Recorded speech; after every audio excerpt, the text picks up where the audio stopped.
നാട്ടിലുള്ള സമസ്തക്കാര് എപ്പോഴും പറഞ്ഞുകൊണ്ടിരിക്കുന്ന വിഷയമാണ് നിങ്ങൾ തൗഹീദിനെ എന്താക്കിയിട്ടുണ്ട്, തൗഹീദിനെ നിങ്ങൾ പൊളിച്ചിട്ടുണ്ട്, തൗഹീദിനെ മൂന്നാക്കി മാറ്റിയിട്ടുണ്ട് എന്നുള്ളതാണ് ഏറ്റവും വലിയ ബേജാർ. 3 തൗഹീദും ഏത് ആയത്തിന്റെ അടിസ്ഥാനത്തിലാണ് നമ്മൾ തെളിവായി എടുത്തത് എന്ന് കൂടി മനസ്സിലാക്കണം. കാരണം നമ്മുടെ നാട്ടിലുള്ള സമസ്തക്കാര് എപ്പോഴും പറഞ്ഞുകൊണ്ടിരിക്കുന്ന വിഷയമാണ് നിങ്ങൾ തൗഹീദിനെ എന്താക്കിയിട്ടുണ്ട്, തൗഹീദിനെ നിങ്ങൾ പൊളിച്ചിട്ടുണ്ട്, തൗഹീദിനെ മൂന്നാക്കി മാറ്റിയിട്ടുണ്ട് എന്നുള്ളതാണ് ഏറ്റവും വലിയ ബേജാർ. അതെന്തിനാണ് ആ ബേജാർ? എന്തിനാ? അല്ലാത്തവർക്ക് എന്ത് ചെയ്യണം? ആരാധിക്കണം. അതിനു വേണ്ടിയുള്ള പണിയാണ് ചെയ്യുന്നത്. അങ്ങനെ അവർ പറഞ്ഞു വെക്കുന്നത്. സൂറത്തുൽ മറിയമിലെ 65-ാമത്തെ ആയത്താണ് അതിനുള്ള തെളിവ്. റബ്ബുസ് സമാവാതി വൽ അർദ്, ആകാശഭൂമികളുടെ റബ്ബാണ്. വമാ ബൈനഹുമാ, അവ രണ്ടിന്റെയും ഇടയിലുള്ളതിന്റെയും റബ്ബ്. അപ്പൊ എന്തിനുള്ള തെളിവ് കിട്ടി? തൗഹീദു അർ-റുബൂബിയ്യ, തൗഹീദുർ റുബൂബിയ്യക്കുള്ള തെളിവ് കിട്ടി. ഫഅബ്ദുഹു, നിങ്ങൾ എന്ത് ചെയ്യണം? അല്ലാഹനെ ആരാധിക്കണം.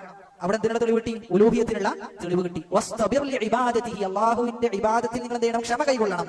ഹൽ തഅലമു ലഹു സമീയ, അല്ലാഹുവിന് സമന്മാരെ നിങ്ങൾക്ക് കാണിക്കുവാൻ സാധിക്കുമോ? അല്ലാഹുവിന് തുല്യനായ ആളുകളെ നിങ്ങൾക്ക് കാണിക്കുവാൻ സാധിക്കുമോ? ഫഹൽ തഅലമു ലഹു സമീയ എന്ന വാചകമാണ് അൽ അസ്മാഉ വസിഫാത്തിനുള്ള തെളിവ്. ഇത് നമ്മൾ കാണാതെ പഠിക്കേണ്ടതാണ്. നമുക്ക് ഒരാളോട് നമ്മൾ തൗഹീദ് പറഞ്ഞു കൊടുക്കുന്ന സമയത്ത് നമ്മൾ പറഞ്ഞു കൊടുക്കുന്നത് എന്തിന്റെ അടിസ്ഥാനത്തിലായിരിക്കണം?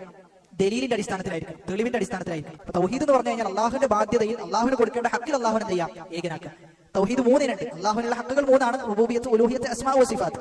ഇനി എന്താ ഈ 3 തെളിവ് എന്ന് ചോദിച്ചു കഴിഞ്ഞാൽ സൂറത്തുൽ മറിയമിലെ 65-ാമത്തെ ആയത്ത്. ആ ആയത്ത് എന്ത് ചെയ്യണം? നമ്മൾ കാണാതെ പഠിച്ചു വെക്കണം.